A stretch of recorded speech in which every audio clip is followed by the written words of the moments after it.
guys. Well, let's start with just talking about the Unknown Blues in general. We're here to make a film about the Unknown Blues because they were unusual. They were atypical of 60s bands. Just for someone who's never seen or heard them, what kind of band was the Unknown Blues? What was special about them? Well, they were definitely, the Unknown Blues were very definitely a blues band, and quite unique in Invercargill at that time, weren't they, Mana? Well, they're very unique because it's a conservative town. They were a bit like they used to be compared to like the Stones compared to the Beatles. The Unknown Blues were compared to the local music as like the outsiders. They had a following, which was like us guys and a lot of hardcore blues people, but because they were different in what they did, they were more appreciated out of Invercargill than in Invercargill. So you're saying they were a bit radical for Invercargill? Yeah, they were very radical. Well, they were. The Unknown Blues had a very definite look. I mean, Barry Fitzgerald, for instance, had like 22-inch of hair. And Hoagie had hair out to here, masses of curly hair, and we all would wear wigs to their gigs and imitate them on the dance floor. It was great for Invercargill, you know. They were a good band. They were a really good band. Yeah, they were great. They were. Well, let's talk about them musically then. What made them a good band? I mean, describe the sound. Well, they were big followers. What was it? John Mayall was a big influence on them, I think. Deep Purple. No, not so much deep, but more sort of bluesy, like Pretty Things. They liked a few of the numbers from Pretty Things. John Mayall was a lot. Eric Clapton's like Peter Green. Bands like what's this? Not Pretty Things. Was another group too that they were quite into. Blind Faith. Those type of groups are a little bit out there. Ginger Baker and those guys like with the Cream, they did a lot of that type of music. And they were good musicians in their own right, like Wombi had been through trained as a drummer, which was our closest friend who we used to kick with. And then there was like Barry was the guitarist, and he was sort of quite an independent person himself. And they all had their own different, they're very individual, the whole lot of them. They were great. They were really, really good guys to kick around with. I guess a big part of the Unknown Blues legend is that they were very raucous and quite often drunk, basically. I mean, you know, how true is that legend? Very true. Yeah, well, they were all big drinkers, but basically beer drinkers. Yeah, they were. In those days, because we were a place like Invercargill, we all partied up together, and like drinking was part of our culture, but they were sort of hardcore in what they did, so the people that they attracted were people that liked their music and liked the parties. They weren't wild parties, it was just, you know, they used to get a little bit loose, but they weren't violent or fighting or anything like that. They were like just doing their own thing, you know, so they had their own following because they were independent and they had this, they wanted to be different and they were different. And of course we had 6 o'clock closing at that time in the 60s, and one went straight from the pub to party or home to family, really, didn't we? Yeah, well, see, because we grew up, we were in the same street as the Unknown Blues house, so we were always down there, and a lot of people frequented the place and become quite famous, and yeah, the police used to know all about it as well, and the Antarctic Angels, as we were saying before. They were there a lot, but it was just this really good sort of place of where you could go and be different, and that's what the people that wanted to be like that would be attracted to them. Can you describe that house to me in a bit more detail? I've seen some photos. What sort of condition was the house in? How was it decorated? You know, if you were to walk in there, what would you have found in the Unknown Blues house? Well, no furniture to begin with. It was all musical instruments and volume speakers, and everything was very black and goth. Yeah, well, see, it was like, well, actually, it was an old wooden villa, because where those houses were was just up from the railway track and the Basilica, so it was sort of an area where a lot of Catholic families grew up. I can remember it as it was an old villa, passageway, and where the congregation room was, like where everyone partied, was painted black. It was just blacked out, and it had white paintings of, like silhouette paintings of like the Stones or different artists that they liked. There was another room which was one of the bedrooms, and it was Barry's bedroom. It was always locked and had his hubcap, V8 hubcaps all over the wall, that's right. and his guitars and stuff. You weren't allowed to go in there.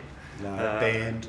Or else, now and again you might get asked to go in there. But so they had their individual rooms, and then the kitchen sometimes would have a motorbike, like one of the Antarctic Angels bike being stripped down in it. So like the table was there, and there'd be, you know, like some parts on it, and you know, like, Vegemite and stuff in between it. The guys would be working on their motorbike, and it was good. And then there was another room where they had the drums set up, so we used to go down and have a bit of a pound on the drums and play around. And it was good. I think part of the rationale behind painting the room black was to lose time, so you could party for days and nights and not even keep track. That would be correct. Yeah. Yep. How epic were the parties? Oh, all weekenders. Yeah, I mean, when they finished their gigs, they used to start up after. They used to start up after the band had finished, so everyone would go back to the house, and they were good parties. Like, I mean, they weren't. I've got fond memories of them anyway. And I didn't. We didn't really drink a lot in those days, but they were just well controlled. Everyone did their own thing. A lot of people come in and went out again, and just like, it was always, the emphasis was on music, the whole thing. You know, they loved the music and the style of bands that they followed. And you've got to remember that all the members of the band were professionals working as well. Barry was a professional, Wombi was a meat inspector. You know, they all had jobs, professional jobs, working professional jobs. I was a hairdresser, Mana was working professionally, and everyone was working as well. So this was an after hours schedule for them, and so we were pretty young. Yes, we were young. About 18, 19, 16, 17, yeah. You say that they were pretty safe, pretty fun, but you know, you're all looking fairly unusual for the times, and there was the threat of violence there, wasn't there? I mean, and there were fights. Oh yeah, there's always fights at parties in those days. Yes, but they weren't like now. I mean, you could go outside and there'd be a fight or something like that, but the person they'd have their fight and then they'd be back inside. You know, it wasn't like now where people get stabbed and things. It wasn't that type of violence. It was just someone maybe chasing someone else's girlfriend and those type of things. You know, they were just young guys. We've talked about the band members' hair and clothing. How, just individually, if you take turns, how did you guys look in those days? Were you dressing a similar sort of style? We all had an individual look, I think. I think that was what was a good thing about the Unknown Blues, that we all followed and everyone had an individual look. It was great, we could. You know, anywhere else we could go in Invercargill, you had to conform because it's a tavern society, it still is. But yeah, we did, didn't we? We all had an individual look. Mana had a mullet down to here. And yeah, we had long hair. That's another thing why we congregated together, because you know, long hair was looked down upon in town in those days. I was playing rugby and they didn't really like you having long hair, but I felt, you know, like part of the thing that was happening there, because we could get away with those type of things. And if we went to Dunedin and other places, well then, you know, it was all accepted. It was just because it's such a conservative town we got brought up, and that sort of brought us together more as well. I mean, we didn't play in the band, but we were with them a lot, and were a big part of the scene in those days. It's often the case, isn't it, that the most extreme bands and or artists tend to come out of the most conservative places. It's like a reaction, and I think that's what happened here. I mean, I've spoken to Chris Brett from the third chapter in Dunedin, and he was sort of taken aback when the Unknown Blues came up, because they were sort of wild men from the south almost. I mean, would you agree with that point? And if you do, can I get you to make it? Yeah, well, I didn't actually go. I went to the Salad Club once, but I can't remember what for. They were actually they were looked upon with caution. You know, like, oh, these guys from down south. You know, the Unknown Blues, and they had another nickname as well, which you probably know. Well, some of them used to call them the Unblown Noses, was one of their terms, the Unknown Blues, and some of them used to trick them, but they didn't like that. You weren't allowed to call them the Unblown Noses, because they were always to us as the Unknown Blues. But so that's probably the cause of a couple of fights. But up there, they were looked at. They had a good following in Dunedin. because of their style of music, and they were radical. I mean, on stage they were like full on. And the They've student got- body, yeah, of that- course, which is radical too. You know, because they were so unconservative. They were great. On stage, they were so full on. I mean, Really? how were they full on? I on mean, stage? really full on. I mean, But you they were know, all individual, weren't they? Hoagie would be doing his thing as front man. Barry would be always playing with his hair hanging down, and you know, like you just wouldn't see his face. Wombi would be at the back doing his stuff, and Rocket would be on the other end, and was full shaman as well. He was Yes. involved in the band, which he's passed away now. And Vaughan And came Vaughan along. was the lead, and you know, he had this Yeah, Gibson. Vaughan had another look again, totally. He had the greasy hair and the goggles and the... it was a whole different Oh, thing, yeah. wasn't it?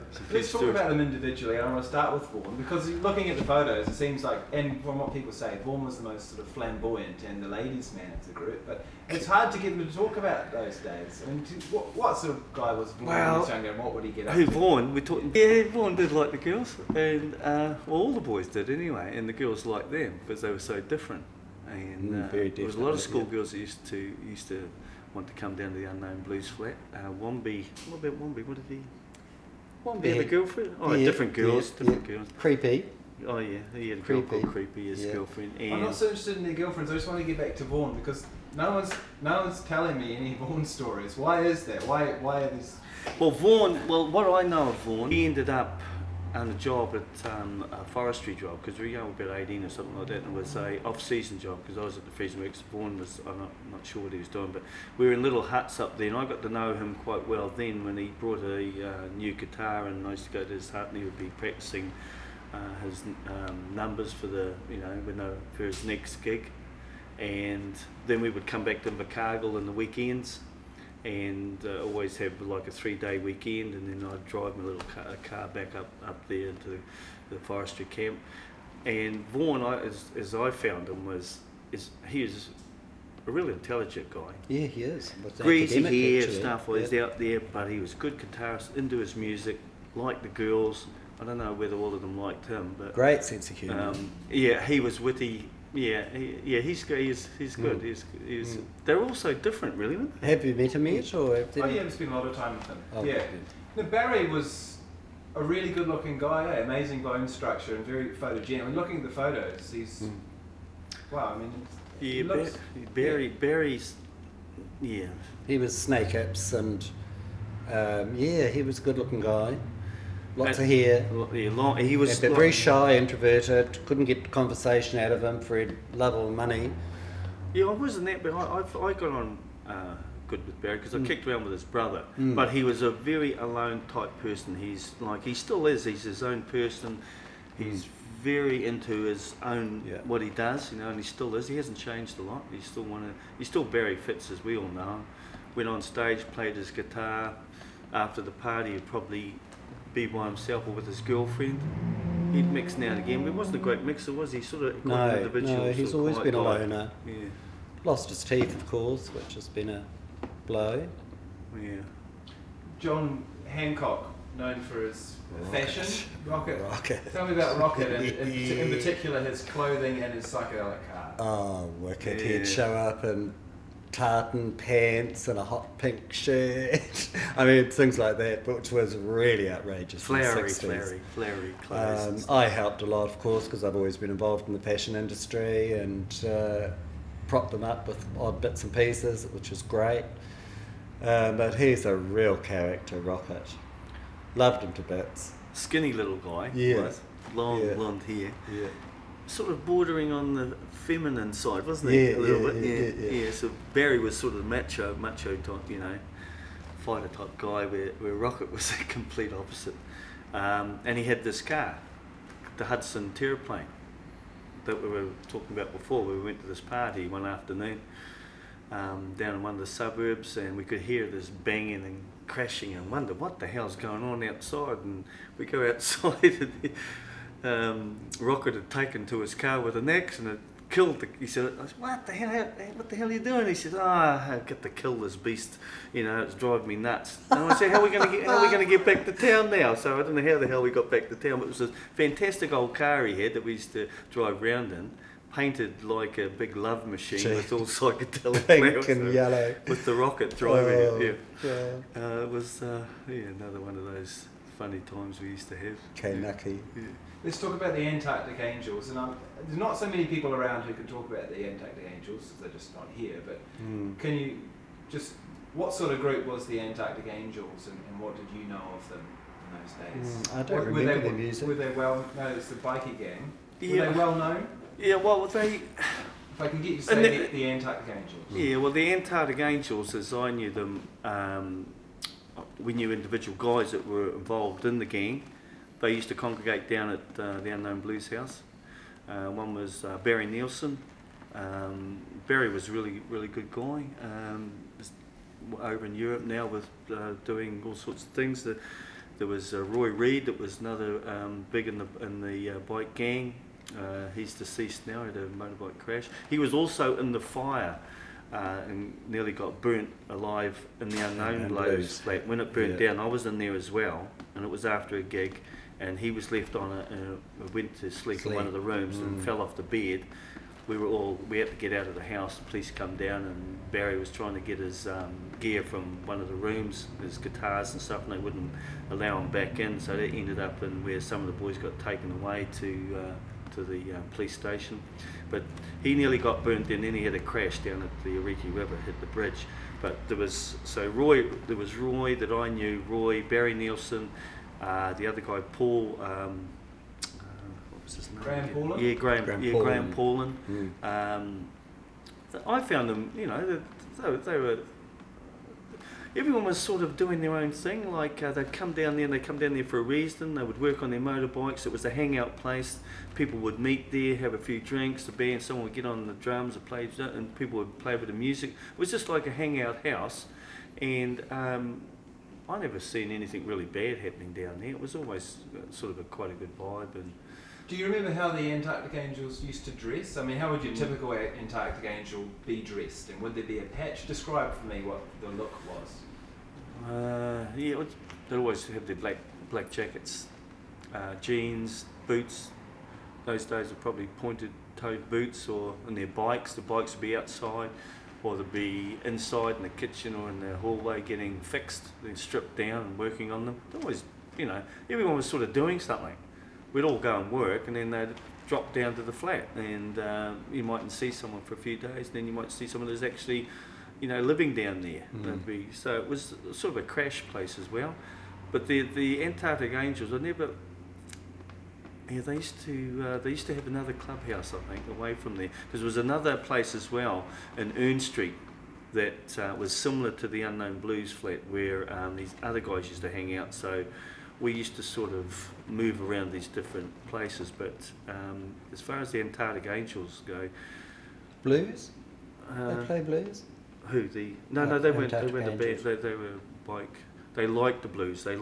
That's why they and they were friends of a few of the boys there. Do you remember any stories about Roy Reid? We've heard about him riding his motorbike into gigs and stuff like that. Pretty outrageous. Oh, he was a character, Roy Reid. Yeah, I know Roy. There's a few stories. And we both had a mutual friend, and she come from the top part of town. And we're not going to name. But there's quite a few things, but I can't tell you on camera. But I knew Roy pretty well, and I also knew him like before he went into the bike gang. From where we lived and where we used to congregate up to local bars and stuff like that. So I mean, as swimming bars, not drinking bars, and they come down from South Invercargill where we all grew up. So it was that sort of we all grew up at age, and then he went into the bike gang, and we did our own thing, and we used to come across each other now and again. But I found. They were a good family, the Reids. They were a big family. He was great. I like Roy Reid. A lot of brothers and stuff like that. And he was the wild one. But he was good. Like, he's got this wild sort of reputation out there, and he was in a lot of respects. But he was also, there was another side to him too, which was good. He was a Malay sort of character. There was one story there that this keg went missing. Actually, I was playing softball, and there was a softball function we had.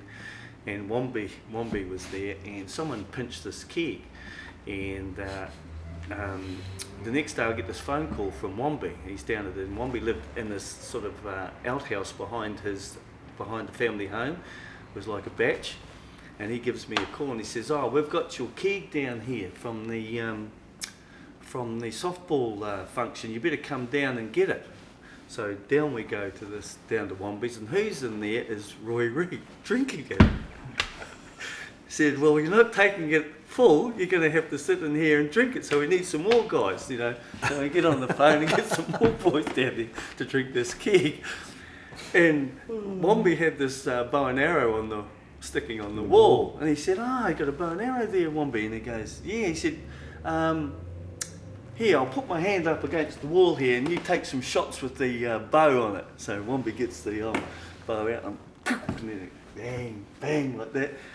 And then he puts his hand down, and he goes to Wombie, and Wombie goes to put it back on the hang it up on the wall, and he goes, no, Womb, my turn now with the bow. Your hand's got to go on the wall. That type of thing. You know, Wombie didn't want to put the hand on. He didn't put the hand up there because he would have shot the arrow through his hand. that's Roy Reid. That was the kind of guy he was. He was always doing something, daredevil type character, and you know, if you dare him to do something, he would do it, but you had to respond. He's really good at darts. With arrows. Yeah. Really good at darts, wasn't he? Accurate.